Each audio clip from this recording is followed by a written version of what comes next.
Hey guys, welcome back to an all-new episode of Conflicts. Today I'm excited to announce Anki Relics, a brand new series of episodes that includes some of the prototype robots from Anki, as well as some of the very first Cozmos and prototype cubes. And not only that, we'll be looking at Anki Overdrive and a variety of other things regarding the company. So in this episode here, we'll be looking at the very first Mini Bingo. This here is a prototype robot that never came to existence, and today we actually have a physical version of it to showcase today.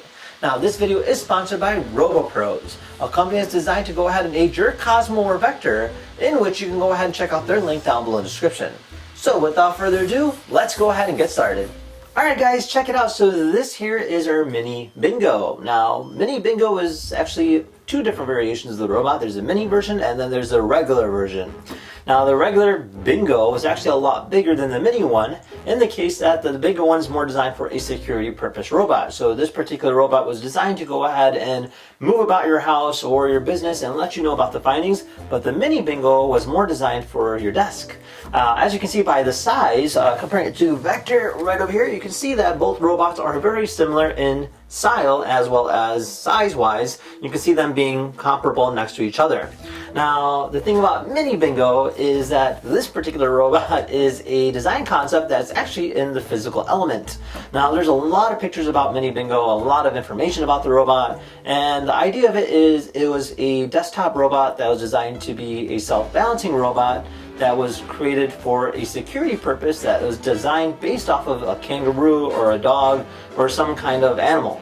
Now, this here is the only physical version of the robot in the design concept, meaning it is the only prototype in existence. And we have it here today. Now, obviously, this is not a real functioning robot, but the design of it is very interesting to see what they were going to go with. Now, you can see that it does have a screen here on the front. Now, this particular screen is actually an iPhone.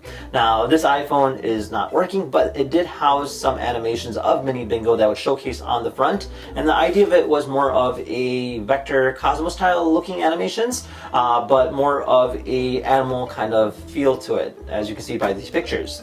Now, this is actually a modeling clay they use to go ahead and kind of give it a structure. So you can see these almost like hand kind of or paws coming out of it, and then on the back here kind of is this almost like curvature structure with this housing on the back, kind of showcasing where all the mechanisms or all the gears would be.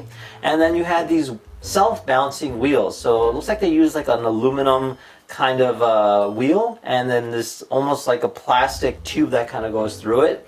Now, the aluminum wheel looks like it's almost from the actual manufacturing plant of where they made Cozmo and Vector. And then this tube, not sure where this came from, but it's kind of unique, the fact that it's hollow and it was supposed to be a self-balancing robot at the same time. So you can kind of imagine this kind of like moving about, kind of like gliding around, and you can like, I would imagine like the idea of it is almost like the Wowie robots, so the self-balancing robots. So very interesting concept, and I really wish they went with it. Unfortunately, they never came to existence, but kind of cool to see exactly what it's all about and how it looks. Now, other than that, very cool robot, and if you guys had any questions about the Mini Bingo, feel free to comment down below. Otherwise, thank you for watching, and we'll see you guys next time. Take care now. Bye-bye.